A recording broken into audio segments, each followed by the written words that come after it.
Bien, hoy lo que vamos a ver, vamos a comenzar a ver, es lo que es programación en C para microcontroladores, ¿sí? En particular, la estructura de presentación es la siguiente, o sea, tenemos generalidades de programación en C para microcontroladores y luego vamos a pasar a una segunda etapa que es particularidades para C del 8051, 8052. Nosotros utilizamos el compilador Keil de Microvision y vamos a ver cómo interactuar con este compilador y los ejemplos de programación concreto en una etapa posterior. Yo creo que vamos a ver en esta clase las generalidades y casi la totalidad de lo que es el compilador Keil en las particularidades. ¿Se escucha bien, Carlos? Bien, sigo. Sí, sí, se escucha bien, sí. Bien. Hablemos un poco de lo que es la generalidad de programación en C para microcontroladores. Primero, cuando decimos generalidades, lo que se quiere decir es que el lenguaje C, como lo dice la palabra, es un lenguaje, es una forma de expresarse para programar algo. Ese algo puede ser cualquier cosa. ¿Por qué? Porque en realidad existe lo que se le llama el ANSI-C, que es como una norma que define el lenguaje. O sea, es tan amplio y tan universal, eso es una de las ventajas que tiene el lenguaje C, que se puede programar para muchos dispositivos, por decirlo así. Puede ser desde una PC, que es de algo genérico, hasta los microcontroladores, que es algo muy particular, con sus recursos limitados, como ya sabemos. Como ya dije, las ventajas del lenguaje C es que es universal, a diferencia del assembler, que el assembler, como ustedes saben, se aprende en un assembler para un micro en particular, ya sea microprocesador o microcontrolador. Y ya han visto que entre el 8085 y el 8051 hay diferencias a pesar de que son de la misma empresa. Ni hablar ahora de que es tan vertiginoso lo que es el crecimiento tecnológico, que hay muchísimas empresas y dentro de la misma empresa hay muchísimos micros. Entonces, sería imposible aprenderse un lenguaje assembler y mantenerse actualizado. Por eso vienen los lenguajes de alto nivel, como C. Siguiendo un poco con C, las otras ventajas están relacionadas con la portabilidad de código y la modularización. La portabilidad de código hace referencia a que se puede usar el mismo código, se puede portar de un micro al otro o de una arquitectura a la otra. Cuando digo arquitectura puede ser de 8 a 16, inclusive a 32, o inclusive tipo RISC o CISC. Esta portabilidad está sujeta a cuán cerca estamos programando del hardware. ¿Qué quiero decir con eso? Que a medida que nos alejamos de lo específico hardware, más portable va a ser. Un ejemplo, o sea, no es lo mismo programar un algoritmo matemático o una simple suma para un micro que prender y apagar un LED a través de un bit en particular. Es más difícil portar eso porque está más relacionado con el hardware que si portamos algo de alto nivel como una función que hace algún algoritmo. Y bueno, justamente hablando de funciones, cuando uno utiliza funciones, que es el equivalente de una subrutina en Assembler, las funciones en C, eso nos permite a nosotros lo que es modularizar el programa. Y cuando digo modularizar, significa que puedo hacer partes que hacen los llamados, por ejemplo, llamado a una función de suma, llamado a una función de multiplicación. Y eso se puede reciclar, ese código, ¿bien? Facilitando lo que es el trabajo en equipo. Otra cuestión que está asociada a estas tres grandes ventajas que están subrayadas, que es que sea universal, que sea portable y que sea modular, es que permite un menor tiempo de programación, es fácil de mantener y modificar, y es fácil de dividir tareas en un grupo de trabajo. O sea, vos podés dividir tareas fácilmente y poniéndote de acuerdo bajo ciertas normas. Esa es la gran ventaja de C. En Assembler muchas veces leer un assembler ajeno o reciclar algo de un assembler es medio tedioso y conviene recomenzar y darles un toque personal, inclusive. A todo esto, es importante que lo mismo vamos a seguir trabajando con assembler, por más de que trabajemos en C o en un lenguaje de alto nivel, y bueno, se dan herramientas necesarias para poder acceder desde el assembler a variables de C o viceversa. Y no solo variables, también funciones o cualquier otro artilugio se puede acceder y de vuelta entre el assembler y el C. Cabe aclarar de que los compiladores de C cada vez son mejores, son muy buenos. ¿Qué quiero decir que son muy buenos? Que utilizan las instrucciones justas, lo necesario, aprovechando los modos de direccionamiento. Eso, si vos lo programás en Assembler, el programador en Assembler tiene que ser muy experimentado como para saber aprovechar todos los modos de direccionamiento y todas las instrucciones. Y se logra con el tiempo eso, y muchas veces el tiempo en un proyecto no es tan bondadoso. Son un poco las ventajas. Respecto de las desventajas, bueno, como a medida que nos vamos alejando del lenguaje máquina, el lenguaje C va a compilar un assembler que de por sí va a ocupar mayor espacio en memoria de programa, y también tiende a ser un poquito más lento, tiende a ser menos eficiente. O sea, cuando hablamos de eficiencia es de tiempo y espacio. Código más redundante, con más espacio, menos tiempo de ejecución, más tiempo de ejecución, perdón. Entonces, eso trae la siguiente salvedad respecto del assembler, que si nosotros necesitamos una rutina de servicio, por ejemplo, que sea rápida en ejecución y que tarde poco y poco espacio, y la podemos insertar en el proyecto en C, insertarla en Assembler. Bien, de esa forma nosotros optimizamos tiempo de ejecución, memoria flash y memoria RAM. Bien, es una técnica cuando queremos hacer algo extremadamente rápido, lo escribimos directamente en Assembler en el proyecto C. Una cuestión de compiladores y ensambladores, recuerden que tienen un costo, entonces hay que evaluar también eso cuando los proyectos son grandes, hay que evaluar los costos de los compiladores y de los ensambladores.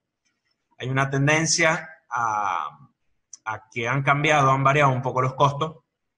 Respecto hoy en día, un buen ensamblador, un compilador es el que convierte de lenguaje C a ensamblador, y el ensamblador es el que convierte de lenguaje de instrucciones, perdón, de assembler a lenguaje máquina.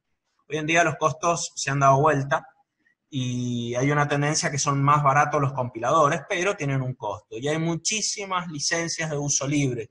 Yo no recuerdo haber pagado por una licencia de estas, porque la mayoría de los proyectos que uno más o menos puede manejar lo contemplan en una licencia de uso libre. Bien. Acá hay un poco el meme que dice que el lenguaje C no habla por el programador, sino que el código hace lo que nosotros decimos que haga. ¿Qué quiero decir con esto? Que por más de que sea más fácil programar en C respecto de Assembler, es una tendencia que es más fácil, el microcontrolador va a seguir haciendo lo que nosotros le programemos, ¿bien? Y con el lenguaje C es mucho más peligroso los errores que desde el Assembler, porque el lenguaje C es menos transparente respecto del lenguaje máquina. Entonces es mucho más fácil equivocarse, ¿bien? Entonces tengan en cuenta eso, no porque sea C y es más fácil, significa que es más fácil de no cometer errores, ¿no? Al revés, se cometen errores más seguidos. Lo que pasa es que son más fáciles de ver a veces. Bien. Como es modular y se trabaja en equipo, y hoy en día hay mucho código en la web en donde uno lo levanta el código, tengan en cuenta que hay convenciones. Yo las voy a mencionar al paso porque estas son muy básicas, hoy en día hay muchas más convenciones. Las variables deben ser inicializadas al ser declaradas. Tengan en cuenta, esto repasen lo de C, que existen variables globales y locales, ¿bien? Las variables globales deben ser evitadas porque usan todo el tiempo la memoria RAM. y es un recurso bastante escaso. En el 8051 tenemos 128 bytes, no más, ¿bien? Y respecto a las variables locales, tengan en cuenta que una variable local es aquella, por ejemplo, que se llama dentro de una función. Entonces, solamente ocupa lugar cuando es llamada la función, luego es liberada. Entonces, diferentes variables locales pueden llegar a utilizar el mismo lugar de memoria RAM. Eso es una ventaja. Estamos como optimizando el lugar. Hay que tener en cuenta que se pierde la vida de esa variable. Hay que tratar de agrupar los códigos, que sean los bloques de código que sean similares, y separarlos entre ellos por espacios en blanco, comentarios, de alguna forma, indicarlos de alguna forma. Cuando hablamos de comentario, existe el de doble diagonal, que es el de una sola línea, y el bloque de comentario es el que comienza y finaliza con la barra asterisco, asterisco barra. Bien.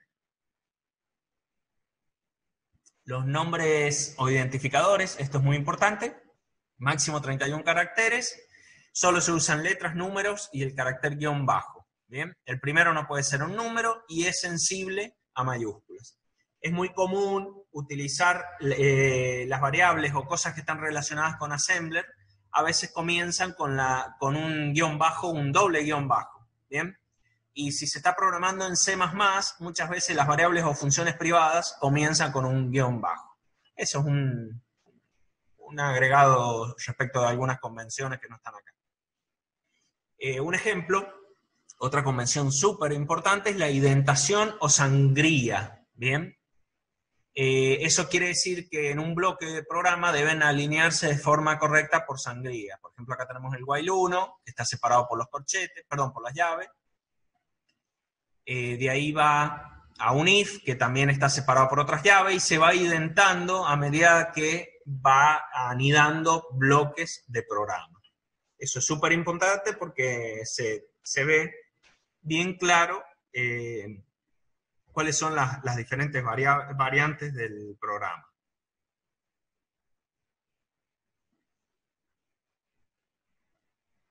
No pasa, ahí está. Respecto de las declaraciones de las variables, ustedes recuerden una variable, como les dije recién, es un lugar de memoria que va a tener una vida y va a tener va a ocupar un espacio físico en el microcontrolador, ¿sí? Si es variable, debería leerse y escribirse en el tiempo, por ende debería ir en la RAM. Lamentablemente C también le llama variable a algunas que son tipo que pueden ir a la ROM, ya lo voy a explicar más adelante. Pero por ahora, cuando uno dice variable es porque varía, entonces tiene que ir en la RAM. Deben ser siempre inicializadas al principio, la declaración de las variables deben ser siempre realizadas al principio del programa, por lo menos donde sean visibles. Las variables globales, recuerden que son accesibles en todo el código. En cambio, las variables locales, que son declaradas en una función, solo son accesibles en esa porción, en esa función o en ese bloque y durante la ejecución de esa función. O sea, su vida en principio se pierde, su valor se pierde. Ya vamos a ver cómo evitar eso. La memoria ocupada por una variable local, como lo dije antes, puede ser usada en otro momento por otra variable en otra función. Y cuando nosotros declaramos una variable de bloque, una variable de bloque es aquella que se declara entre corchetes, no necesariamente una función, sino dentro de una porción de código.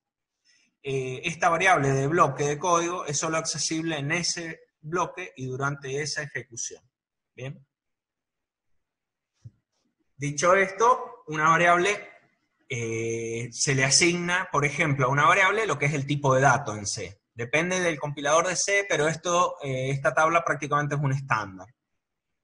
Tienen, como ustedes verán, el tipo de variable, el tamaño en bits, o el size, la representación, cómo se representa o cómo se interpreta en C, el rango entre su valor mínimo y su valor máximo. Tenemos variables de 8 bits, 16 y 32. Las de 8 bits son las más comunes, porque estamos en micros de 8 bits, y con 8 bits se solucionan muchos problemas, y se declara la variable como signet char o unsignet char. Acá dice representación ASCII, pero en realidad es un número binario, ¿sí? Lo que pasa es que esto en las máquinas, las primeras máquinas, que eran de 8 bits, se las asoció con el ASCII, ¿bien? Porque el ASCII es de 8 bits. Pero en realidad es un número más de 8 bits. Si yo quiero sumar dos números de 8 bits, las tengo que poner como char. Y no significa que sean ASCII, sino que son binarias, ¿bien? Cuando son con signos. Sin signo, perdón. Y si fueran con signo, la operación es en complemento a 2. ¿Sí? Tengan en cuenta eso. Acá está el rango de representación de menos 127 a 128 y de 0 a 255. De la misma forma, el short y el int son de 16 y bueno, pueden ser con signo y sin signo, y es muy importante que cuando son con signo, las operaciones, el C las convierte en complemento a 2. O sea, si yo sumo dos variables definidas con signo en 16 bits, va a ser todo el assembler necesario para hacerlo en complemento a 2. ¿Bien? Eso es súper importante. Y después tenemos el long, que es en 4 bits, y el float y el double, que nosotros no lo ocupamos. En 8051 no lo ocupamos porque realmente es muy pesado para un micro tan chico. En otras arquitecturas sí se puede ocupar. Responde acá, como ustedes verán, que el float, el double y el long double, que eso ya prácticamente el long double es más que nada para MATLAB, por ejemplo, pero es importante que también están definidos por una norma de la IEEE que define todas las operaciones necesarias, ¿sí? De ahí, una vez que nosotros sabemos el tipo de dato, eso nos va a condicionar un poco en su rango de representación. O sea, ¿qué les quiero decir? Eso lo han visto cuando les dábamos problemas en el 8085. No es lo mismo tener que multiplicar, una variable de 8 por 8, sabemos que el resultado puede dar en 16. Entonces, todo ese tipo de cosas hay que tener en cuenta el rango de representación. Hay que hacer un análisis de alto nivel, o sea, cuando digo de alto nivel hay que realizar un análisis matemático sobre el código para ver en qué rango se va a mover la variable.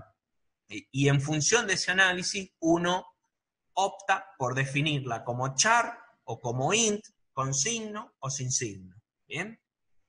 Hay que tener en cuenta eso.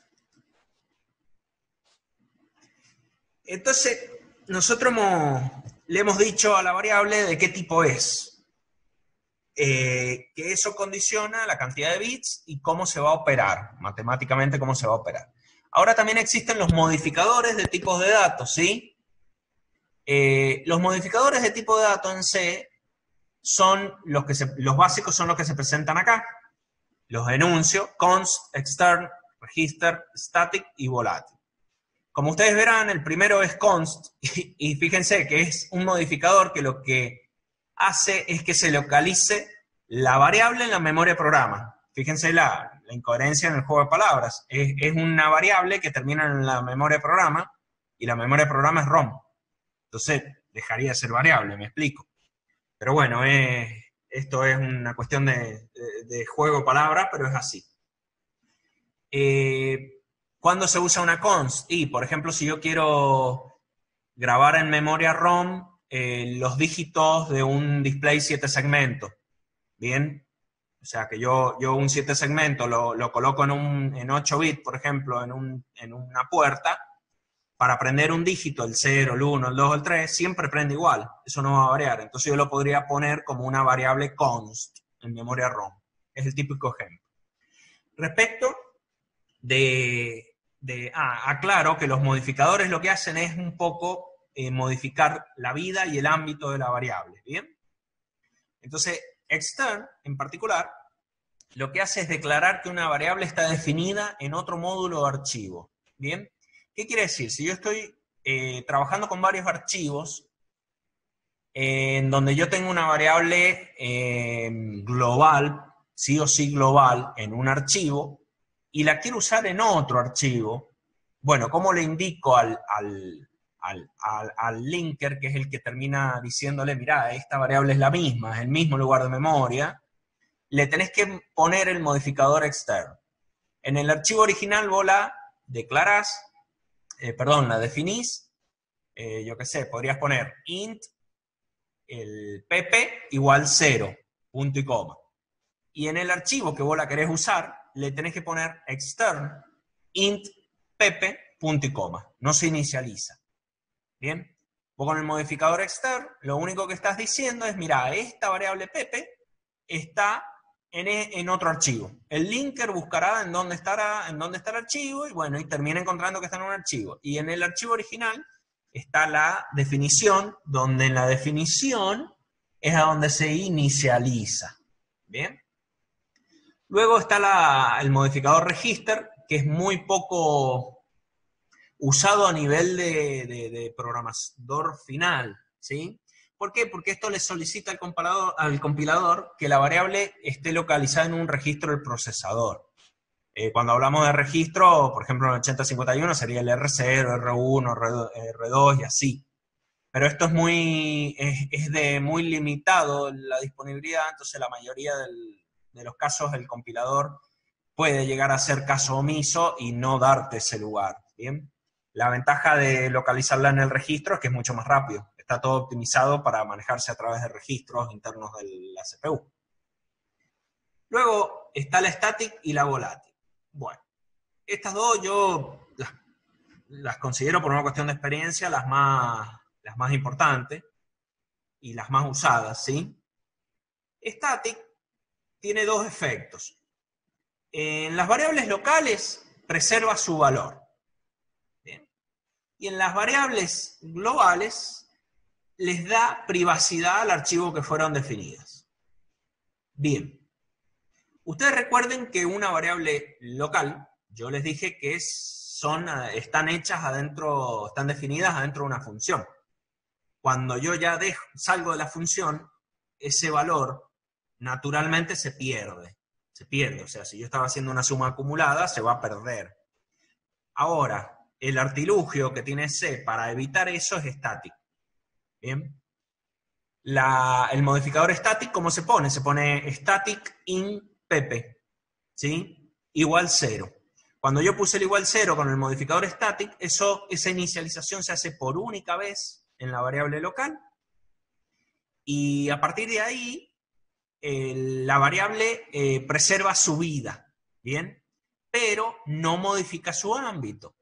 Yo sé que estas palabras son media nuevas o complejas, pero ¿qué quiere decir el ámbito? Es el lugar a donde puedo usar esa variable. Entonces, modifica su vida, pero no modifica su ámbito cuando es una variable local.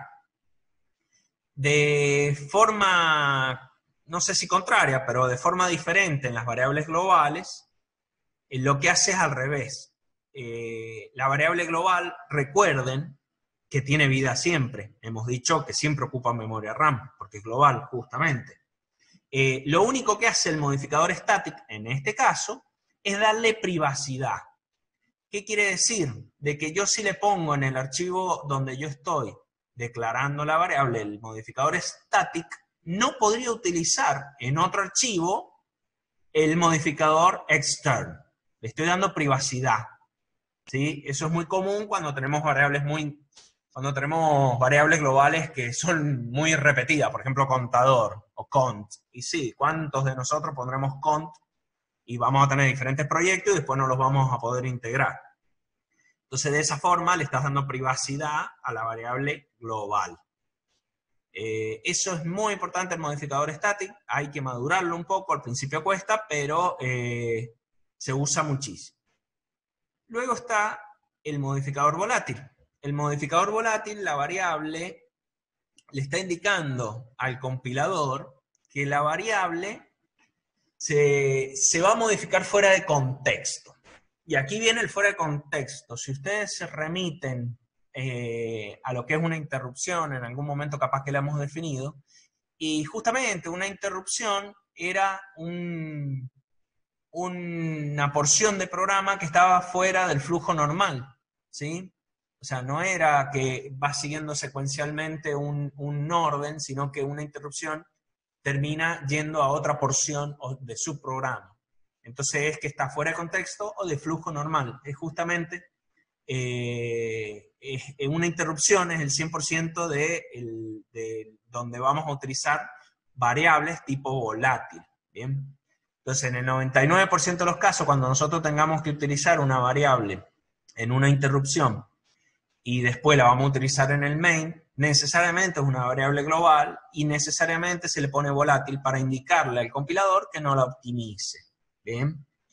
Hay muchísimos ejemplos, generalmente estos ejemplos los doy en el pizarrón, pero los vamos a ver a medida que vaya avanzando la diapositiva. Hay algún que otro ejemplo que se puede llegar a dar. En particular, más adelante en un ejemplo de assembler ya lo van a ver. Bien, con esta, aunque ustedes no crean, media hora de introducción, ¿qué es lo que buscamos para optimizar un programa en C para sistemas embebidos? Bueno, que el tamaño de código sea reducido y que el tiempo de ejecución sea mínimo. Y esto se logra, más que nada, definiendo el tipo de dato apropiado para cada variable. Y acá hay algunos tips que se pueden llegar a mencionar. Hay que tratar de utilizar los datos, los int o los chart, o sea, mientras más chico es el dato, mejor, ¿sí? Y más si es innecesario utilizar datos grandes. En los long hay que tratar de evitarlo porque son de 4 bits, es una exageración utilizar 4 bits. Después las operaciones de doble byte, son de 4 bytes. Después las operaciones de doble precisión o puntos flotantes son ineficientes, más para estos micros, o sea, son micros de 8 bits, son altamente ineficientes. Entonces hay que tratar de evitarlas. Hay que utilizar algún que otro artilugio para hacer todas las operaciones en entero. Y más que nada las divisiones. Es muy común que las divisiones en entero te den 0. Y eso es porque están haciendo una división mal. El numerador más chico que el denominador. Y tienden a tratar de declarar las variables en puntos flotantes. No. Está mal. Hay que tratar de evitarlo a eso. Y bueno, en las arquitecturas nuevas, en 32 bits, dentro de todo, esos ya tienen unidades de punto flotante y bueno, se puede utilizar de una forma más relajada, por decir así. Una cuestión importante, acá en estos micros hay que tratar mucho en decirles si es con signo o sin signo, porque eso define el rango de representación y el tipo de operación que va a hacer. Y más que nada cuando es de 8 bits, porque, bueno, el 8 bit es el dato más utilizado y a su vez, a veces los compiladores, cuando no le pones el tipo de signo al dato char, toma uno por default y puede no ser el que uno está queriendo o el que cree que pone por default. Entonces, buena práctica es ponerle que sea sin signo o con signo, ¿bien? Aunque reconozco que hoy en día los compiladores prácticamente toman todo con signo, a menos que le pongas el unsigned, que es sin signo, ¿bien? Después, como lo dijimos recién, el uso de variables locales, hay que tratar de usar variables locales en vez de globales porque utilizan memoria RAM constantemente, ¿sí? Pero aquí hago como dice entre paréntesis ahí, las variables locales usan la pila o registro de la CPU. Entonces hay que tener un pequeño cuidado con las variables locales, que si una variable local es un arreglo o puntero arreglo, puede generar desbordes de pila. Entonces también hay que tener sus cuidados, ¿sí? Usemos variables locales en tanto sea posible, ¿sí? Como lo dice ahí. Pero siempre hay que tener un balance, ¿bien? Y más, por ejemplo, si utilizan los registros de la CPU. Es más, utiliza los registros de la CPU también para pasar argumentos y cosas así. Y luego, lo que es cuando utilizamos punteros, para utilizar estructuras o uniones, hay que usar punteros, porque si no duplica lo que es la estructura o la unión. Entonces es más fácil pasarle, mirá, el dato que es una estructura, está aquí. Eso quiere decir que usar puntero. Si no recuerdan lo que es un puntero, nosotros lo utilizamos bastante, refresquenlo y si no me lo consulten. Y después una cuestión muy particular de los micros chicos, recuerden que los micros chicos hacen saltos por JZ o JNZ, o sea, cuando es 0. Entonces, en los lazos for conviene utilizar decrementos para no tener que utilizar algún tipo de comparación. Eso es un detalle no menor, pero bueno, es buena práctica en los micros chicos. En los micros grandes ya no, de 32 bits, porque prácticamente la misma instrucción tenemos un for. Un for se puede sintetizar con una sola instrucción, que tiene hasta el número de comparación, o sea, son instrucciones mucho más complejas. Después, respecto esto es una aclaración, que cuando nosotros trabajamos en C, tenemos operaciones booleanas, ¿sí? Pero el estándar de C no contempla el acceso a bit. Entonces, para operar sobre bits individuales, necesitamos los operadores de bit, y a su vez es muy conveniente expresar el número en hexadecimal. ¿Cómo se expresa en C en hexadecimal? Con el 0x NN o el 0x NNNN, o sea, de 16 bits, o la cantidad de bits que sea necesario, pero bueno, con el 0x adelante. Los operadores de bits son LAND, que es el ampersand, corríjanme si me equivoco. Después tenemos el OR, es la barra vertical, el NOT es el ñoño, y el XOR es el sombrerito. ¿Bien? Hay que diferenciarlo, estas son operaciones bit a bit, y no hay que confundirlo con los lógicos, que es cuando se duplican. ¿Bien? Que eso se usan en los operadores relacionales. Por ejemplo, podemos analizar un bit de la siguiente forma. Considerando registro como char, se hace un if 0x20 AND registro. Lo que va a hacer es el AND del bit correspondiente con el peso 02, ¿sí? 20 del registro. Después podemos utilizar para poner en 1 o poner en 0 los bits que yo quiera, el 0 del 1, el 7 del 6 en el ejemplo. Esto es una notación compacta, no voy a... generalmente pierdo tiempo con esto cuando estamos en clase, pero esto lo tiene que repasar, inclusive está, al final de la diapositiva está la notación compacta. Notación compacta, explico una nomás. Si yo tengo reg barra vertical igual 0,3x, esto no es una asignación del valor a registro, sino que es la operación compacta de registro igual a la operación del registro original con la OR de 0,3. ¿Bien? Entonces, ¿qué quiere decir eso? Que primero realiza la operación de OR y después sobrescribe el registro. Hace primero una lectura del registro, la operación de OR, y después lo sobrescribe.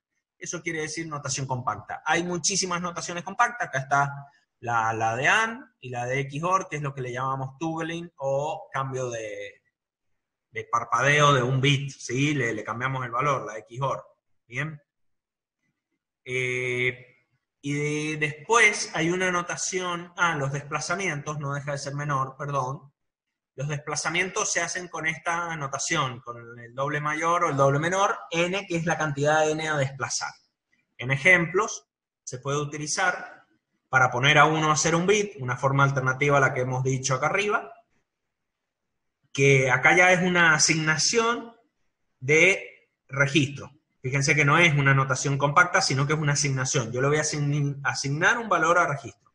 Y es un 1 corrido 3 veces, significa esto. Acá está, va a terminar escribiendo registro el 0000100B de binario. Acá tenemos otro ejemplo en donde termina escribiendo un 1 corrido 3 veces con la OR de un 1 corrido 5 veces. ¿Sí? El resultado es que termina escribiendo en registro el 00010100. Y acá tenemos la puesta a 0. Se hace con la forma de unos y el ñoño, que es el negado, el not. Entonces aquí está la operación, es el mismo ejemplo que arriba, pero le termina haciendo una not, una negada, entonces pone a 0 los bits 3 y 5. ¿Bien? Y se ve clarito con cualquier ejemplito.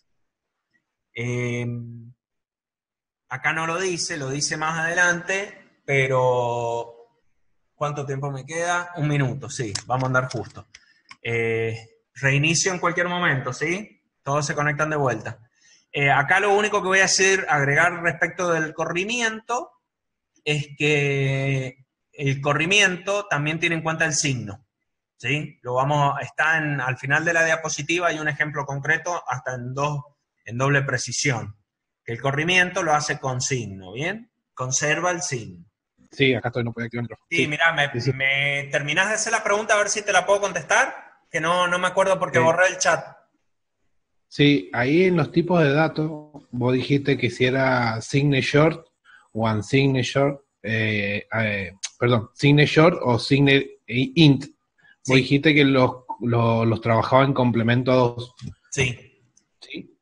Por más de que el dato que ingreses esté en otro formato, los transforma el compilador, lo convierte a complemento a dos y los opera. Sí, No mira, sé si me a explico. ver, yo lo que te voy a decir es un poco para que se termine de entender. Vos, los ceros y uno que hay a nivel de máquina, ¿sí? Son los mismos. O sea, vos si tenés escrito en una puerta, en una memoria RAM, en una memoria ROM, vos tenés ceros y unos. ¿Me explico? Entonces, a partir de ahí es el programador el que termina interpretando esos ceros y unos. ¿Sí? Entonces, Sí, cuando yo digo programador, podés ser vos el programador de un micro y hay otra persona en otro micro que está programando. Entonces se tienen que poner de acuerdo los dos programadores y decir que si lo que te manda es con signo o sin signo, si es en 8 o es en 16. ¿Por qué? Porque los ceros y unos van a seguir siendo lo mismo. Cuando te digo que los ceros y unos van a seguir siendo los mismos, quiero decir, suponete un ejemplo muy, muy concreto. Si vos en 8 bits tuvieras el bit 7 en uno y el programador lo interpreta sin signo, va a tener un valor, ¿no es cierto? Y va a ser positivo. Ahora, si lo interpreta con signo, va a ser negativo. ¿Me explico? Entonces, no es que sí, hay una conversión, no hay una conversión, sino que vos, disculpame la expresión, sos un mal programador porque no tuviste en cuenta cómo venía el dato. Entonces terminaste interpretando mal en tu código un dato que era con signo, lo terminaste implementando como si fuera sin signo. ¿Responde más o menos tu pregunta? sí, sí, sí. Sí, Gracias. dale, dale. Bueno, eh, en esta segunda parte ya vamos a suponer que ustedes lo que es C o el lenguaje C normal, común para máquina o el estándar C, tienen que saber, lo tienen que tener recordado. Entonces, lo que vamos a ver ahora es cómo lo implementamos para el 8051, con ejemplitos concretos, y cómo se termina traduciendo una línea en C al assembler del 8051. Por ende, si ya hablamos de un micro en particular, también tienen que tener en claro cuál es la estructura del micro. Cuando digo estructura es cuántas puertas tiene, qué cantidad de memoria RAM tiene, qué tipo de memoria RAM tiene y qué tipo de ROM tiene. Acá ya no se lo van a saber. Yo voy a tratar de ir recordando cuáles son, pero las tienen que repasar para terminar de entender cómo programar en C los diferentes lugares de memoria. Entonces, al compilador Key trata de traducir el C al assembler del 8051. Y tiene algunas formas de hacerlo. Tiene lo que se le llama la gestión de memoria, que es justamente, es decirle a dónde guardar las cosas, llamémosle las cosas, en realidad las variables, a dónde guardarlas. Entonces tiene dos grandes grupos, memoria de programa, la ROM, que es hasta 64K, y memoria de datos, que es la RAM, que se divide en tres modelos de memoria, Small, Compact y Large. Cuando digo modelos de memoria, vendría a ser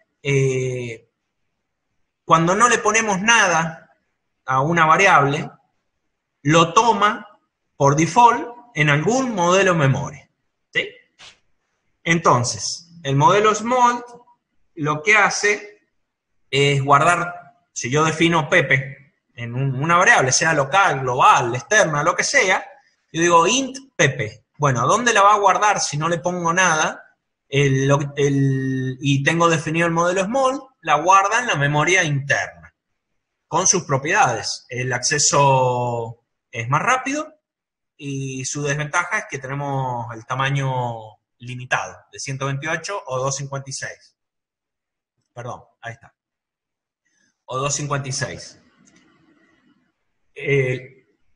Después tenemos el otro modelo de memoria, que es el compact. El compact, si ustedes recuerdan, es lo que es una variable, se almacena en memoria externa, pero no cualquier memoria externa, sino la paginada. La paginada es de 256 bytes, con la ventaja que solamente ocupa un puerto de 8 bits para direcciones y datos. Por eso son 8 bits, son 256 bytes. Es el clásico acceso paginado que se le dice. Y después tenemos el modelo de memoria large, donde todas las variables se almacenan en memoria externa sin limitación. Es menos eficiente porque justamente es memoria externa. Hay un grupo de 3 o 4 diapositivas que les va a terminar de cerrar la idea, ¿bien? No se adelanten. Cualquier cosa me preguntan. Esto es como el gestor de memoria, es todo lo que hace por default. Pero Keil no se queda ahí, sino que también tiene los tipos de memoria. O sea, como también teníamos el tipo de dato y el modificador de dato, también tenemos el tipo de memoria, que es como un modificador del lugar donde se va a guardar la variable. Y es particular del 8051. Entonces los tipos de memoria acá se enuncian, y acá está el esquemita abajo en la figura, que es data y data, code, pdata, xdata y bdata. Acá más o menos se ven los rangos, pero los vamos a ir enunciando. El data son los 128 primeros bytes y coincide con el modelo small. El idata no depende de ningún modelo y es la memoria interna, pero con el direccionamiento indirecto, ¿sí? Con el @R0, @R1. El code es la memoria ROM, 64 kilobytes. El pdata coincide con el modelo compact, que son 256 bytes paginados de memoria externa, ¿sí? Es direccionamiento indirecto de R0, R1, 8 bits, pero con memoria externa. Después tenemos el xdata, que ese ya es memoria externa, que coincide con el modelo large. Finalmente, el bdata es el direccionable por bit. Esto es algo que es totalmente distinto a los otros micros, el otro micro que vimos, porque este tiene direccionamiento a bit. Y acá está un poco los rangos, Tenemos los registros. El data va del 00 al 7F, el idata del 00 al FF, el pdata del 00 al FF también, pero es el paginado externo. Estos 3 son internos. Y acá tenemos el xdata, que va de 0 a 64.000 y pico, a FFF. Y de igual forma va el bdata de 1F a 2F. ¿Bien? Ahora, como les dije yo, las directivas o el modelo memoria es como el default. Y después tenemos estos modificadores de tipo de data. Se pueden combinar. Cuando se digo que se pueden combinar, vos podés tener un pragma small, todas aquellas variables. Ustedes con el compilador de Keil pueden combinar lo que es el modelo de memoria, como les he dicho, que son todas las cuestiones por default, por seteos naturales, por decir así. Es que el término en castellano me cuesta. Y después tenemos los modificadores de tipo de memoria. Si yo pongo pragma small, todas aquellas variables que yo vaya definiendo sin ningún modificador de memoria van a ir al data. Y le puedo poner alguna que otra, le puedo poner algún modificador, por ejemplo el xdata. Entonces, si yo tengo un arreglo muy grande, puedo ponerlo afuera en memoria externa con el modificador xdata. ¿Sí? Y así vamos a ir viendo varios ejemplos de cómo combinar estos modelos, ¿sí? De la misma forma, yo podría tener un pragma large, entonces todas las variables van a ir por default, variables RAM, a la memoria externa, pero puedo querer alguna variable que necesite más rápida y ponerle el modificador data. Ejemplito. ¿En qué afecta esto? Bueno, tengo, suponiendo un dato entero, que lo defino en C como int i igual 520, al compilarlo, dependiendo del tipo de memoria que utilice, se compila de cierta forma. Tenemos el data, idata y xdata, son los tres modos, donde bueno, ya lo saben cuáles son los tres. Y fíjense que en el primer caso el data lo que hace es un movimiento del 2, el 2.0 es el 520 es 0208, ¿bien?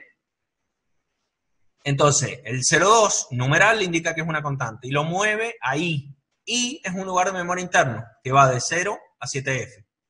Y luego mueve la constante 08 a i más 1, la dirección de memoria próxima. ¿Bien? Rescatamos acá que tiene 6 bytes en total y 4 ciclos de máquina, con su rango de direcciones de i. Ahora, en el idata es indirecto por registro a memoria interna. Entonces, necesito escribir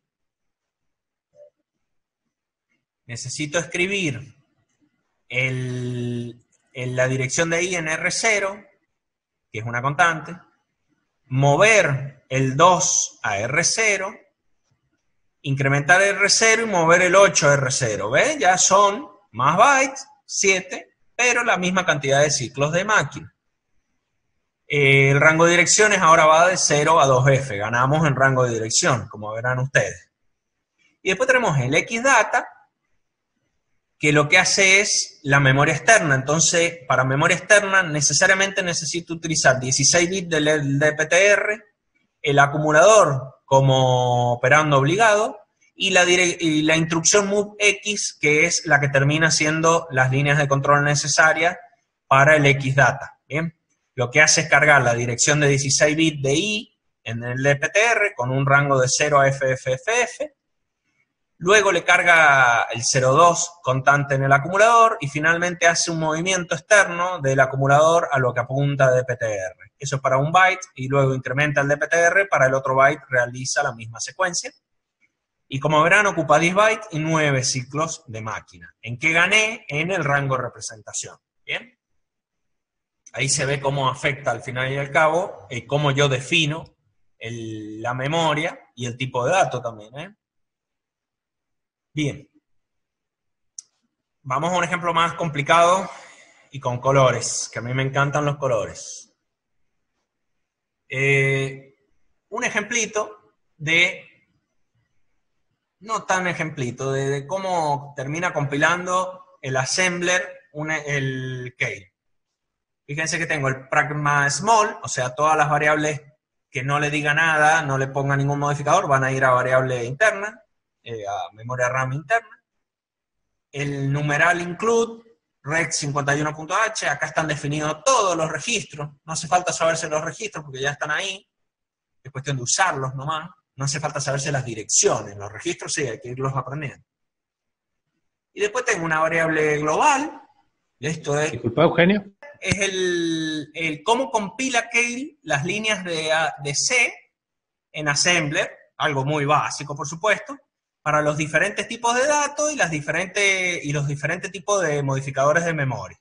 El pragma small vendría a ser lo que es por default, va a ir a todo lo que es memoria interna. Después tenemos el numeral include, que del rec51.h lo que hace es incluir todas las definiciones de todos los registros con sus correspondientes direcciones, ¿bien?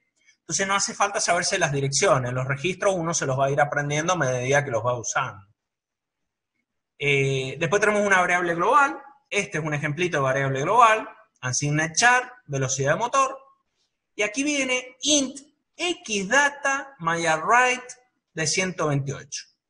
Fíjense que utilicé el modificador xdata, entonces le estoy diciendo al compilador, mirá, esta variable entera, que es un arreglo de 128, ocupa 256 bytes, no me entra en memoria, quiero que me la mandes a la memoria externa, ¿sí? Entonces, la velocidad de motor va a memoria interna y xdata en myWrite provoca que vaya a memoria externa, ¿sí? Bien. Esto es una función muy escueta, donde te devuelve un valor entero unsigned char, se llama mi función, y necesito un argumento que es unsigned char data parameter. ¿Bien? Se llama param el parámetro, la variable. y es unsigned char. Y le he puesto el data adredes, pero en realidad no haría falta. Tengo una variable local que la inicializo en 10, también le he puesto el modificador data, no haría falta, unsigned char. Y después lo que hago es, al parámetro param, le sumo la variable local y lo pongo en param. Incremento la variable local y retorno el parámetro. ¿El main qué hace? Ya vamos a ver cómo se van correspondiendo cada uno de los colores, pero el main, ¿qué es lo que hace? Inicializa la variable global en 0, no le inicializa, le asigna el valor, porque eso no es una inicialización, le asigna el valor 0, al myArray, el índice 3, le asigna el menos 55, que como es un entero, está expresado en complemento 2 y termina siendo ffc9. Bien. Llama a la función, a mi función, pasándole el argumento 1 y después un while 1, punto y coma, que es el equivalente a un jump here, ¿sí? A un jump sobre sí mismo. Bien, veamos cómo va compilando. Ustedes, cuando hacen un reset de estos micros, lo primero que hace es leer la dirección 0000. Y lo primero que va a hacer es una jump. ¿A dónde? A la 2014. O sea que, como ustedes verán, el compilador de por sí ya hace un salto, por las dudas. ¿Sí? Más que nada por las dudas no, sino porque están las interrupciones están ahí agrupadas al principio de la memoria, en la parte baja. Entonces la 2014, vamos a la 2014, es esta porción que está acá, con este grupo de colores. Y fíjense que lo que hace, yo no escribí esto, pero lo hace. Le asigna 7F a R0, pone en 0 el acumulador y mueve 0 a lo que apunta R0, o sea, 7F. Decrementa y salte si no es 0, acá, a poner en 0. Este grupo de 4 instrucciones... lo que hacen es limpiar la RAM. Y como ustedes verán, yo no he escrito ninguna línea que limpiara la RAM. Entonces, esto lo que nos está diciendo es que en C los compiladores agregan código de inicialización que nosotros no escribimos. Hay que tener en consideración eso. Después carga el stack pointer, que generalmente lo hace con la última variable global definida. Acá, como hay una sola, fíjense que le ha cargado al stack pointer velocidad de motor, la dirección de velocidad de motor. Eso es como un estándar, porque las variables globales ocupan RAM. Entonces, una vez que yo ocupé toda esa RAM constantemente, a partir de ese punto está la pila.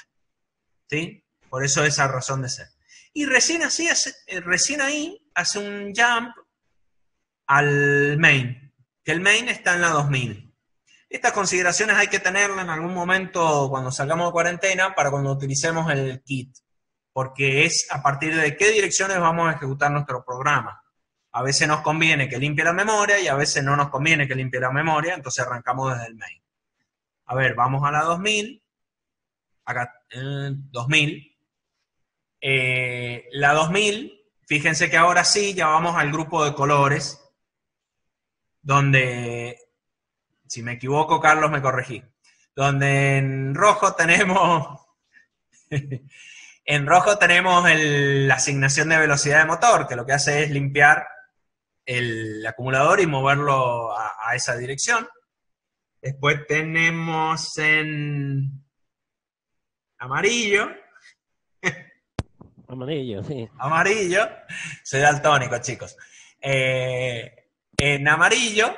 tenemos el grupo, fíjense todas las instrucciones que yo necesito porque es un direccionamiento de Xdata, tiene que ir afuera.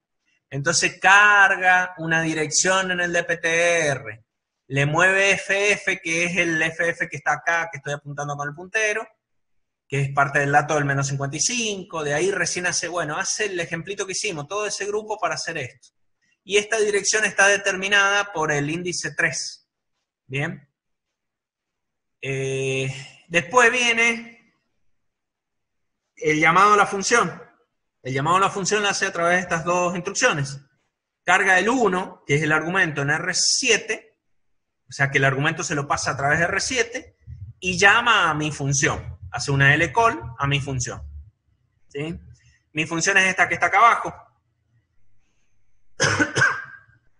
Y fíjense que carga un 10 en R6. Eso equivale a inicializar variable local con 10. Y realiza la suma entre el parámetro que le pasé, que es R7, es el 1 que le estaba pasando antes, y lo guarda en R7 y retorna. Como ustedes ven, acá no está incrementando la variable local. No la está incrementando. ¿Y por qué no la está incrementando? Porque el compilador se da cuenta que variable local justamente es local. Entonces, cada vez que entro a la función, tiene vida nueva y la inicializa con 10, porque es una variable local. Y no conserva su valor. Entonces, si no conserva su valor, ¿para qué la voy a incrementar? Si nadie más la usa después. Bien, eso se puede arreglar siempre y cuando lo necesite. En la próxima diapositiva vamos a ver el ejemplo. Finalmente, antes del ret, quiero aclarar que el return param, el retorno de parámetro, lo hace también a través del registro 7. Por eso hace el movimiento de A a R7. Bueno, entonces, ¿qué pasaría si yo quiero conservar el valor de variable local? Porque me es importante irlo sumando y que se mantenga el valor, que se inicialice una sola vez con registro en 10, con el valor en 10, y mantenerle la vida. Bueno, acá tenemos las dos funciones en como una propuesta. Fíjense que la de arriba es la original, donde no mantiene la variable local, no la mantiene a la vida. Y ahora entra el ejemplo static. Si yo le pongo el modificador static me va a mantener la vida. Por ende, necesariamente tiene que ejecutar toda la línea esta de variable local más.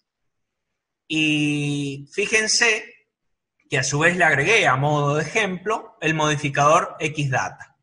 Aquí hago la pausa y les aclaro. El static es modificador de tipo de dato que está dentro del estándar C.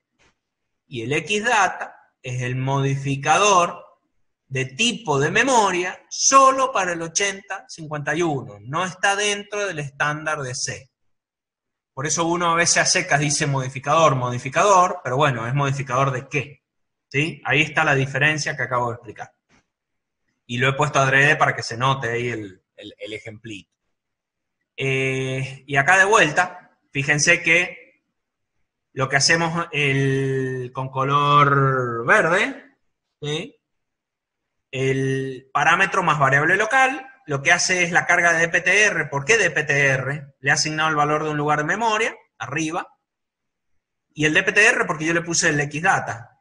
Y ahí hace la suma con el registro R7 que trae parámetro, y lo guarda en R7 para ya devolverlo. Ya está devolviendo. Pero después ejecuta esta línea en rojo, ahora sí la ejecuta, que es el incremento de variable local. ¿Y cómo lo hace? Bueno, carga lo que apunta de dptr al acumulador, incrementa el acumulador y devuelve lo que está en el acumulador al contenido del dptr. ¿Sí? Ahí tienen el ejemplo clarísimo de para qué sirve el modificador static. La variable local sigue siendo local, pero le preserva la vida. O sea, va a mantener su valor cuando yo salga de la función. ¿Bien? Bueno. Vamos a una cuestión muy particular también ahora del 8051, que es la variable bit, sbit y sfr. Estas tres definitivamente son particulares del 8051 y del Keil. Las SFR declaran un entero positivo, del 0 al 52, pero no es cualquier declaración. Lo que hace es declarar una variable en zona de registros especiales, ¿sí? La forma de hacerlo es SFR, nombre de la variable, igual dirección. Ejemplo, SFR P0 igual 080.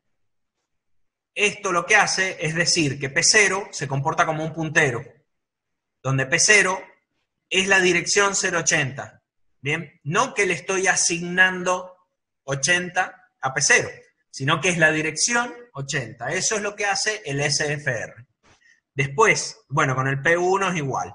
Después, si yo quiero usar el P0, se va a comportar como si fuera un puntero. Si yo acá hago una lectura de P0, le hago la oposición bit a bit y se lo asigno a P1. Estoy haciendo un negador, un inversor entre P0 y P1. Bien, ya lo utilizo como una variable normal, común y corriente. Si ustedes abren el archivo rec51.h, van a ver todas las definiciones de todos los registros de este tipo, de SFR, P0, P1, P2, la tmod, scon, bueno, hay muchísimos registros. Después tenemos el tipo de dato bit y ese bit. El bit permite declarar un entero positivo con un rango 0,1, es bit.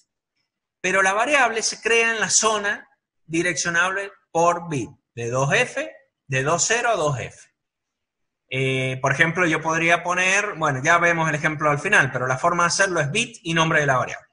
Listo, a secas. Podría ser un flag, una banderita. Y ocupa un solo bit. Y después tenemos el S-bit, que es igual que el bit, pero con la salvedad que es en la zona de registros especiales. Son todas aquellas direcciones terminadas en 0 o en 8.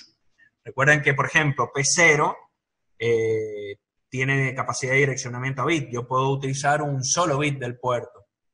Entonces puedo utilizar la S-bit. Acá hay un ejemplo donde tengo bit lleno, ese bit válvula que se hace con esta notación, la dirección, y el sombrerito me indica el bit.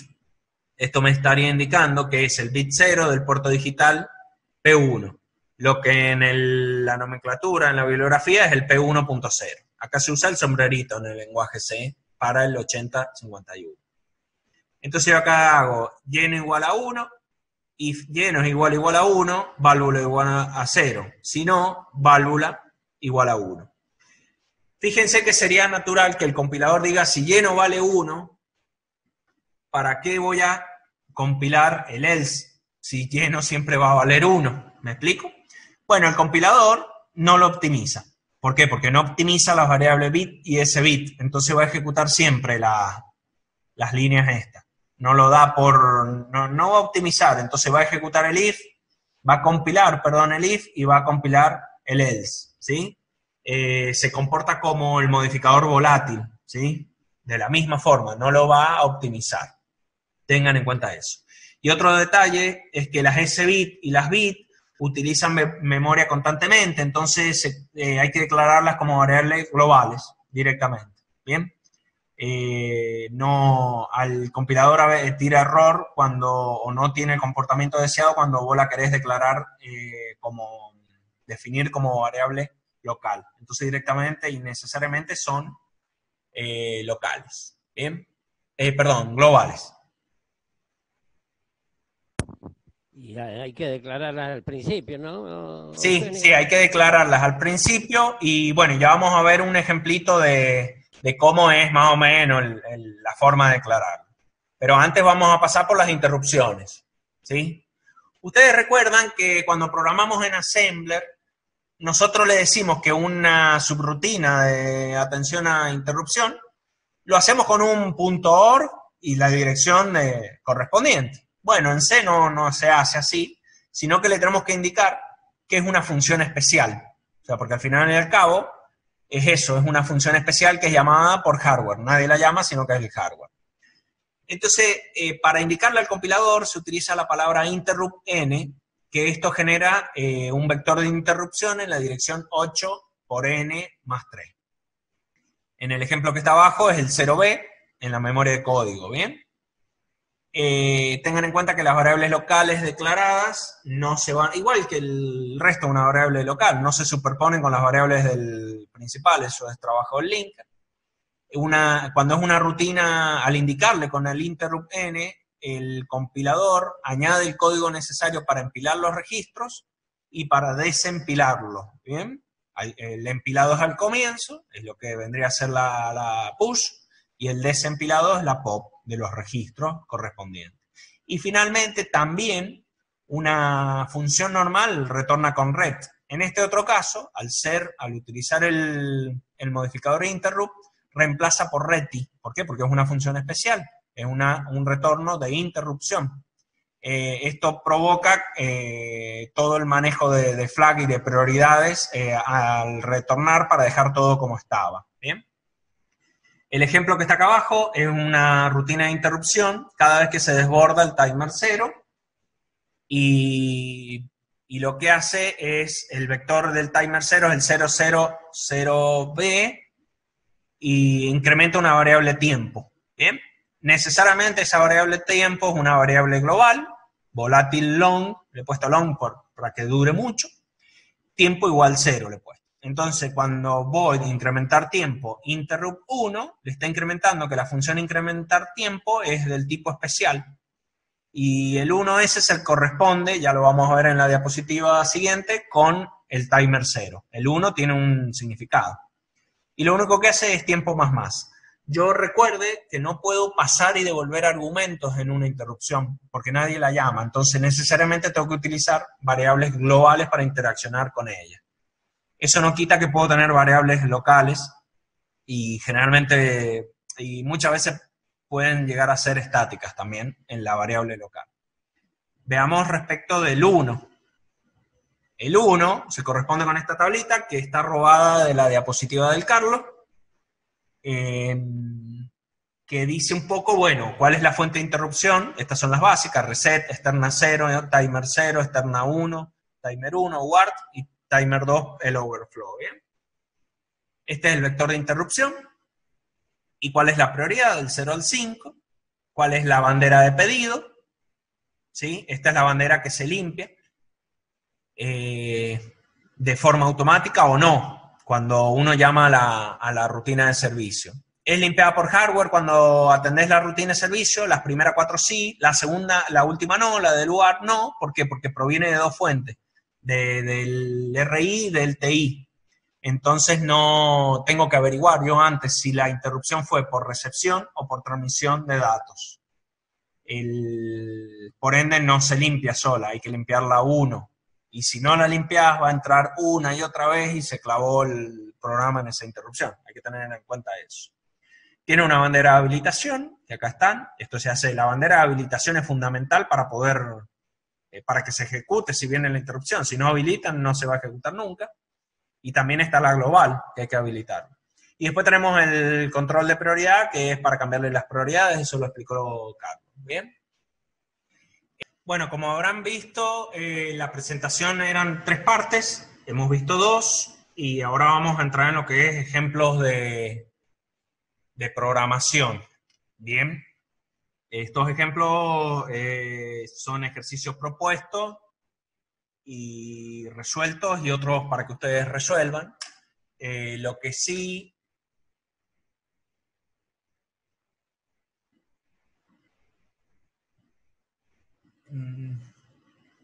Pregunto, ¿alguno conoce Max 9?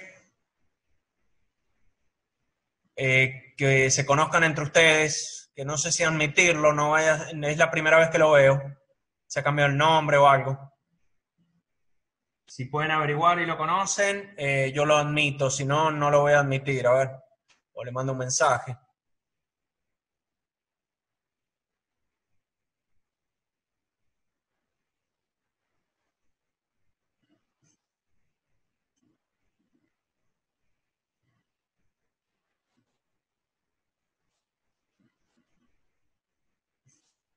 Bueno, si se comunica con alguno de ustedes, yo lo admito. Yo no lo voy a admitir porque no voy a hacer que nos hackeen a todos. No sé quién es la primera vez que lo veo.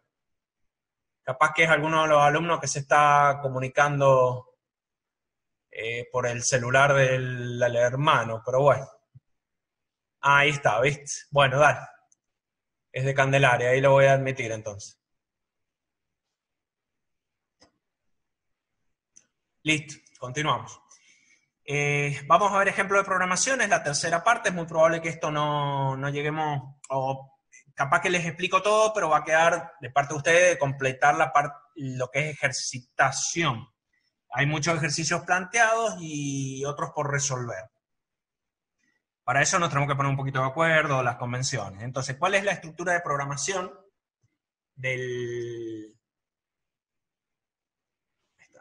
La estructura de programación de C para el 8051 es escribir el include rect 51, eventualmente el pragma se escribe antes, aunque la interfaz ya lo hace natural, el Keil. El Keil se puede bajar de la web, tiene una versión gratis, la que usamos nosotros es la 4 en el laboratorio y la 5 para las clases, pero nosotros en esta etapa, con que lo hagamos en lápiz o en un editor de texto, con eso estamos bien, ¿sí? El compilador soy yo, básicamente, para corregirlos, quiero decir. Después tenemos los define, son las definiciones de constantes en tiempo de compilación. Acá se definen las constantes que son reemplazadas en tiempo de compilación. Vendrían a ser como los EQ del 8085.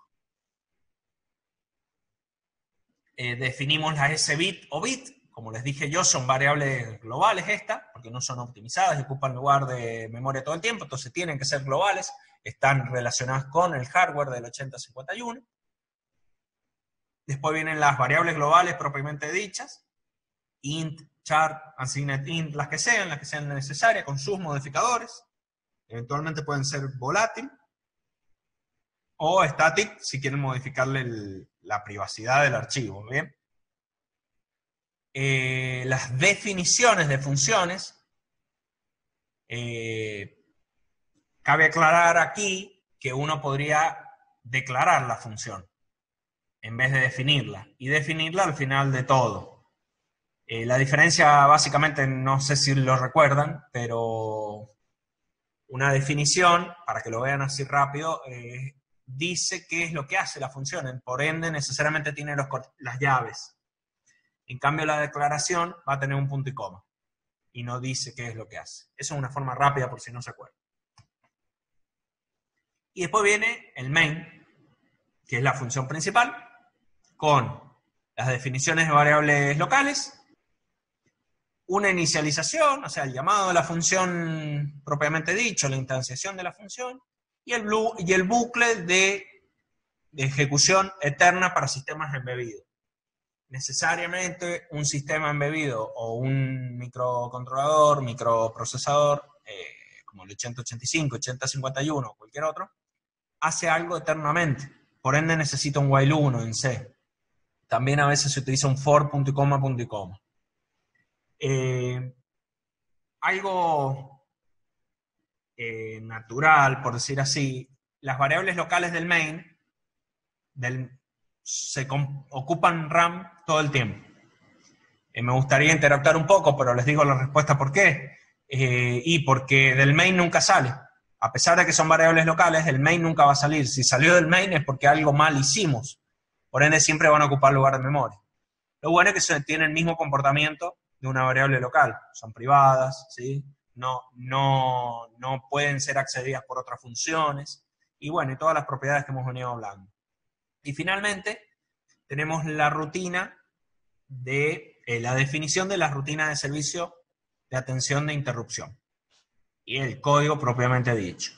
Fíjense que esto es una definición y se puede hacer en cualquier lado porque es una función especial que tiene el modificador interrupt y nadie la llama propiamente dicho, sino que es llamada por hardware. Entonces puede ser en cualquier lugar a donde se puede escribir. Cuando digo lugar es al final o al principio. No la van a meter adentro de otra función, por supuesto.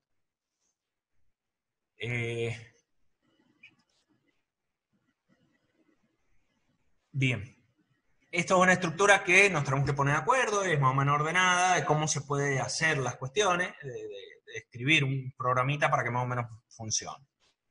Ejemplo, include reg51.h. Acá tengo una definición del on. On es 1. O sea que en tiempo de compilación va a reemplazar, a donde diga on, va a reemplazar un 1. Es muy común esto, porque a veces el on no siempre es 1, también puede ser 0, depende de la lógica. Después defino ese bit, tecla P30, eso es el bit 0 de la puerta 3, es una teclita, naturalmente. Tengo dos funciones muy escuetas que devuelven un valor y reciben un valor, y lo que hace es multiplicar por 2 y sumarle 2. Y el main lo único que hace es definir las variables primero y segundo. En primero le asigno el P1. Si la tecla está on, duplico, y si no, sumo 2 de primero. ¿Bien? Y después un while punto y coma, o sea que esto es como un jump here, o sea que esto lo va a ejecutar una sola vez. Es un ejemplo muy sonso como para que ustedes entiendan más o menos cómo ir escribiendo. Entonces con eso más o menos ya empezamos a escribir. Ahora vamos a ver algunos ejemplitos de cómo inicializar los diferentes periféricos, ¿sí? Entonces acá tenemos 3 ejemplos, los vamos a ir viendo. Cómo manejar e inicializar los timers. El primer programa, vamos a realizar un soft delay, bien, de 16 bits, después tenemos uno de 8 y después uno por interrupción. Entonces, ¿cómo hacemos? Esto es una función que yo la puedo reciclar. Yo esta función la escribo y bueno, y la reciclo, la uso en muchos programas, en muchos proyectos. ¿Y qué es lo que hace? Van a tener que empezar a leer un poco qué son cada uno de los registros y tenerlos siempre a mano para saber qué es lo que estoy haciendo de todas formas, y lo que van a hacer ustedes. Acá lo que hace es asignarle 1 al tmod, o sea que lo que está haciendo es al nible bajo le está poniendo un 1, entonces pone en 0 el timer 1 y el timer 0 lo va a configurar en modo 1, como dice ahí T0M1. Le carga al TH y al TL un valor dado, que se calcula según la ecuación, la explicó Carlos. Arranca el timer, espera que desborde. ¿Por qué? Porque aquí va el TF0 indica que desbordó. Entonces, si está en 0, es porque no ha desbordado. Va a salir de este while cuando desborda. Entonces se va a quedar ahí hasta que pase el tiempo que tiene que pasar. Por eso es soft delay, que le llamo. Una vez que sale de ahí, pongo en 0 y apago el timer. Bueno, pero ¿cómo uso esta función? Porque esta función es así vacía. Si nadie la llama, no va a pasar nada. Bueno, vamos a hacer un toggle, que es lo que llamamos de prender y apagar un LED, donde defino mi bit como el 1.5, por eso le he puesto el modificador SBit. Esto es, al ser un SBit, es un pin físico, y ahí puedo colgar una bomba, una bomba con su lógica, puedo un LED, lo que yo quiera. Entonces lo que va a hacer es prenderlo y apagarlo cada cierto tiempo. Y lo que hace es while 1, entonces tooglea, cambia el bit, si está en 0 lo pone en 1, y si está en 1 lo pone en 0, eso es lo que hace esta línea. Y hace el delay, llama a esta función. Tac, tac, y da vueltas y hace esa función. Nada más. Veamos en 8 bits cómo sería. En 8 bits, lo que tengo que hacer es configurarlo en modo 2, por eso aparece este 2 acá en el timer 0. Y el timer 1 lo estoy desconfigurando, lo estoy poniendo en 0. Ya vamos a ver cómo se hace para evitar eso. A la parte baja le estoy cargando el menos 23, que al ser en 8 bits, esto es como cargarle el equivalente del hexadecimal que hemos calculado para que sea creciente. Bien. Y lo puedo hacer de esta forma solamente en 8 bits, porque en 16 bits tengo que escribirlo sí o sí en hexa y calcularlo a mano aparte, ¿bien? Porque recuerden que es creciente, el desborde se hace cuando pasa de FF a 00. Y el esquema de arrancar el timer, esperar a que desborde y parar el timer y limpiar la bandera es el mismo. Pero ahora la salvedad es que es en 8 bits en vez de en 16. El main es el mismo. Ahora, no hace falta que me contesten, pero ¿por qué usar de 8 bits y por qué usar de 16 bits? Y la respuesta es sencilla. Con 8 bits yo puedo hacer un retardo que sea hasta 256 veces mi base de tiempo, que depende del cristal y del dividirlo en 12. En cambio, en 16 bits yo puedo contar o hacer un retardo que sean 16 bits, 65.000 y pico, ¿sí? Entonces, básicamente yo tengo que decidir en 8 o en 16, dependiendo de la cuenta que quiera hacer, ¿sí?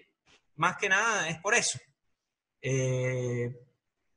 Y bueno, por otras cuestiones secundarias que también podría ser de que porque utilizo una base de tiempo chiquito o necesito una base de tiempo grande, o comparto el timer, entonces después voy a utilizar contadores por software. Bueno, hay muchas variantes, pero se reduce a esa que yo les digo. ¿Bien? Por eso yo opto por 8 u 16. Si ustedes sacan la cuenta, sáquenla ustedes de cuál es el retardo máximo que puedo hacer con la base de tiempo de un reloj de 11 MHz, cuál es el retardo máximo en 8 bits y cuál es el retardo máximo en 16 bits. Retardo o temporización, llamémosle. ¿Bien? Bueno, esto es por pooling, lo que le llamamos nosotros, por soft. Yo estoy haciendo un while y estoy verificando, estoy preguntando por la bandera. Bueno, ahora lo hagamos por interrupciones. En 8 bits o en 16 sería lo mismo. Ahora, fíjense que ya cambié. Es una función que inicializa el timer 0. Por eso se llama timer 0 init. Entonces, configura el modo y el valor del registro. Habilito la interrupción del timer y arranco el timer. Y después viene, bueno, la S-bit. Y en el main, ¿qué hago? Llamo a esa función que inicializa, habilito la global y me quedo esperando a la nada misma. En realidad, en un programa más complejo hago otras cosas. Y en la rutina de servicio, que va a ser llamada cuando el desborde cuando se active la TF0, va a ser llamada esta función, es por hardware. Va a ser el toggle del bit. O sea, cuando está en 0 lo ponen 1 y si no, al revés. Es importante que se resetea sola la bandera de TF0, a diferencia de los otros ejemplos que yo la tenía que resetear poniéndole un 0 a TF0. Esto es exactamente válido, esto es con el timer 0, es exactamente válido con el timer 1. Tengan en cuenta que si utilizo esta nomenclatura estoy desconfigurando un timer o el otro, entonces hay que tener algunas consideraciones para no desconfigurarlo, ¿bien? O configuro los dos a la vez, o utilizo una notación de escribir solamente un nibble sin modificar el otro, ¿bien? Hay unos ejemplos más adelante. Si no los vemos ahora, los vemos la clase que viene. Bueno, esto es de timer, veamos de comunicación serie. La comunicación serie cuesta un poco al principio hasta que se entiende.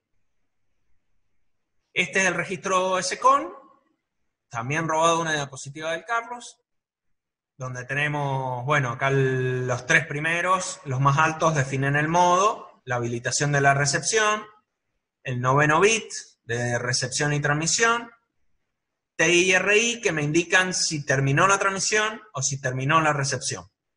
¿Sí? Si terminó la recepción hay dato nuevo y si terminó la transmisión terminé de transmitir el dato.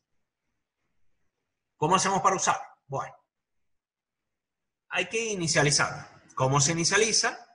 Poniendo el modo correspondiente, el SCON en 5.0 por ejemplo. Eso implica que es el modo 1 y habilito la recepción.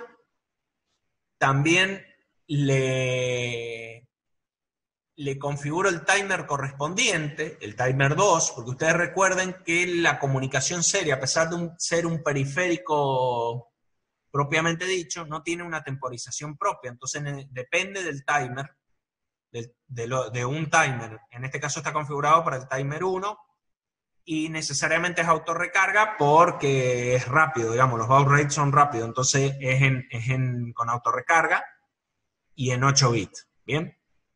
Le cargo un valor que va a depender de los baudios. Está temporizado, generalmente está por tabla y también está la ecuación. Acá también está la tabla a la derecha.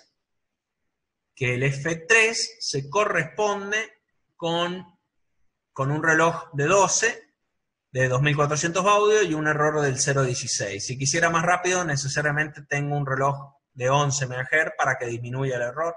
Eso lo explicó Carlos en la diapositiva correspondiente. Y arranco el timer, ¿sí? Arranco el timer y ya está funcional y configurado el puerto serie. ¿Cómo lo uso? Bueno, el main, necesariamente tengo que llamar a esa función. No es simplemente escribirla, también hay que llamarla para que configure. Y este es muy sencillo, este ejemplo, como para que ustedes entiendan. Escribo en el SBUF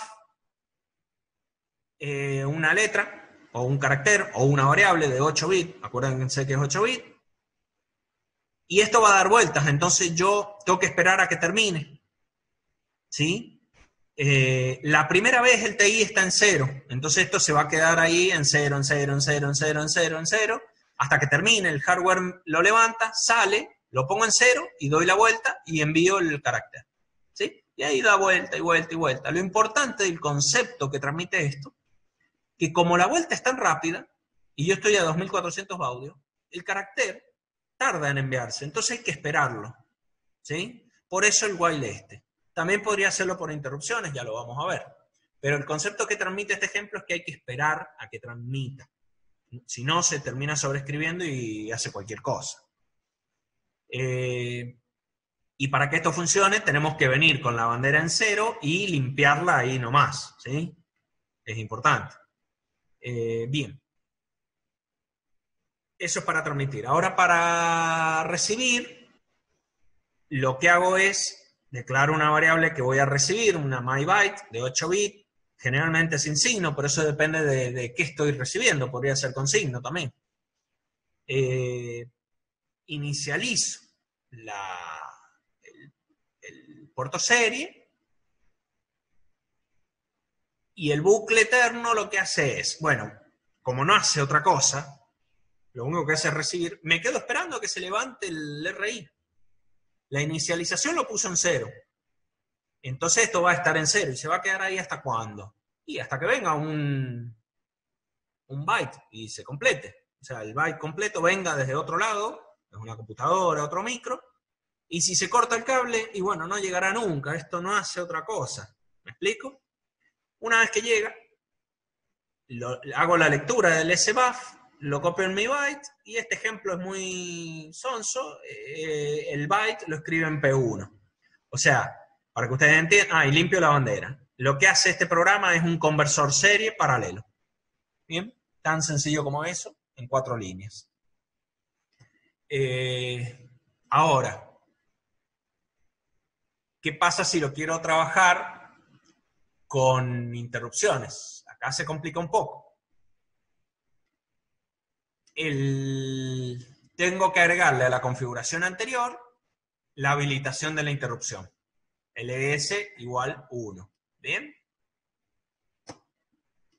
¿Cómo se programa la interrupción? Bueno, se utiliza el interrupt 4, el 4 corresponde con la interrupción, y recuerden que la bandera, como proviene de una recepción, la interrupción, o de una transmisión, no se resetea automáticamente. Entonces yo tengo que preguntar, che, ¿fue una recepción o una transmisión? ¿Y cómo se hace eso? Bueno, if TI igual 1 significa que fue una transmisión. Entonces pongo TI igual 0, la tengo que limpiar al toque, es como automático. Lo tengo que hacer yo a programarlo y nada, no hago nada si no quiero o envío un próximo byte. ¿Sí? Eso es cuando me manejo por cola de transmisión. Y en cambio, si no fue por TI, definitivamente es por RI, porque son 2 banderas nomás. Entonces, recibo el dato, lo escribo en algún lado, este es el ejemplo del conversor serie paralelo, y bajo la bandera. ¿Qué hace el main? Bueno, llama a la que configura, habilita la interrupción global, si no hacemos esto no arranca nunca, y no hace nada o hace otra cosa. Esto es el conversor serie paralelo, pero por interrupción.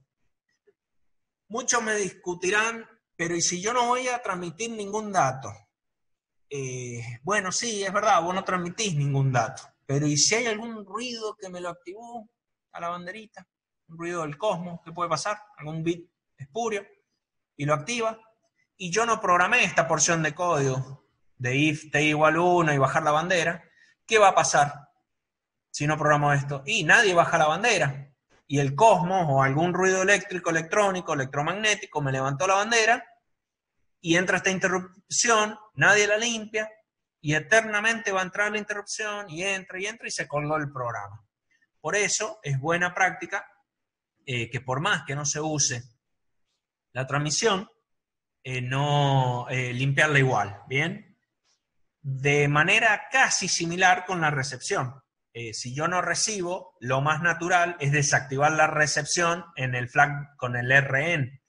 Pero también, como buena práctica, también se programa el else, ¿sí? Otro motivo por el cual yo puedo llegar a programar el TI es porque la transmisión yo la hago por pooling, pero para la recepción la hago por interrupción. Entonces estoy combinando dos diferentes formas de usar el puerto serie y también lo tengo que programar, tenerlo en cuenta en la interrupción. ¿Bien? ¿Cuándo lo hago por pooling en la transmisión? Y cuando yo sé que mando un dato cada tanto. Entonces yo sé que voy a tener disponible la transmisión y lo hago cuando lo necesito. Por eso se hace más por pooling que por interrupción. Bien.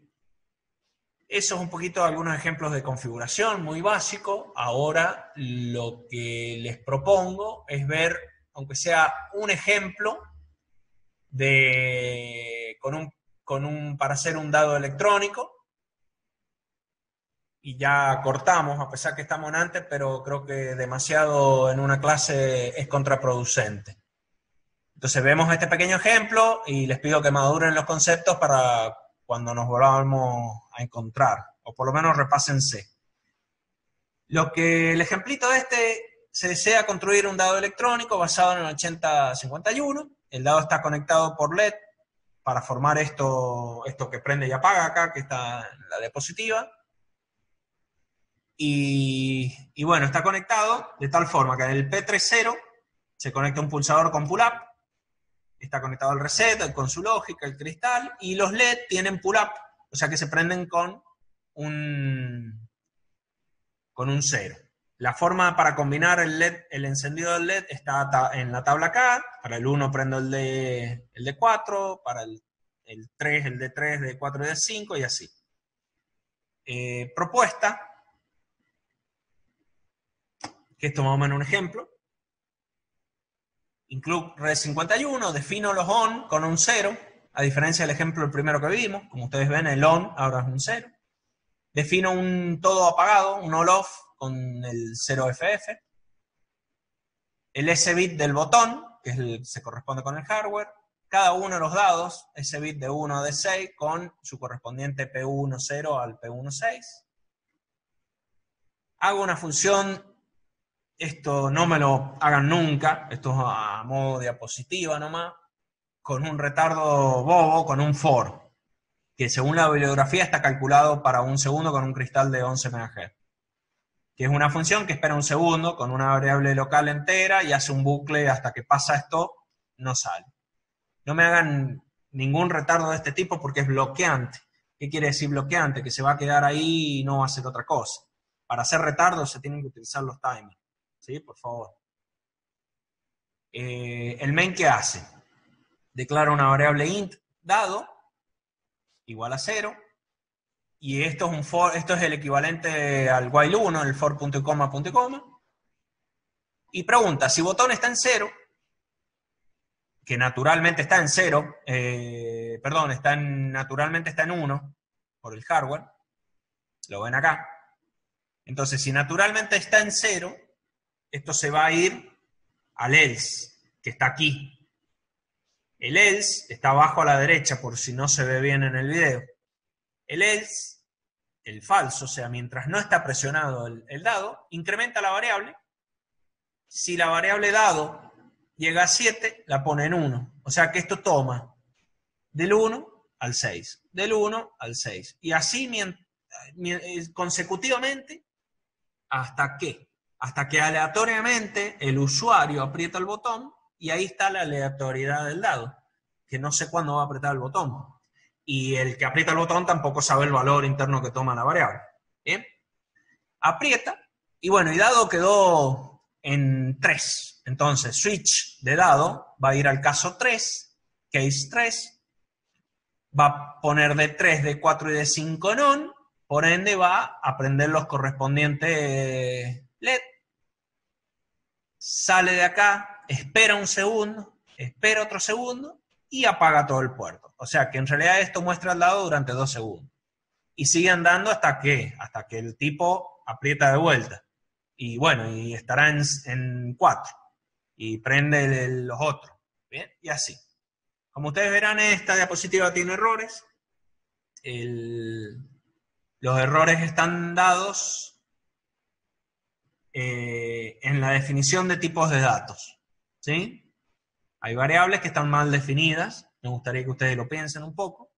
Las variables mal definidas, recuerden, es porque el rango de definición y el tipo de dato, cómo lo opero, me determinan cómo yo tengo que definirlo. Entonces les pido que analicen eso y bueno, en el próximo capítulo les digo la respuesta. Otra propuesta que les dejo pendiente es... el ejemplo que les acabo de dar es del libro, es altamente no eficiente y se puede hacer, no sé, con 4 líneas de código. Entonces se podría codificar de una manera más eficiente. ¿Bien? Ahora, ¿cómo lo hacemos? Bueno, acá hay una tabla, se las dejo ahí planteadita, en donde directamente yo puedo codificar en hexa el valor que yo quiero prender. Y en vez de manejarme con ese bit, podría manejarme directamente con el puerto entero. ¿Sí? Y no solo con el puerto entero, también me podría manejar con arreglos. ¿Sí? Así que, bueno, se lo dejo para la próxima clase.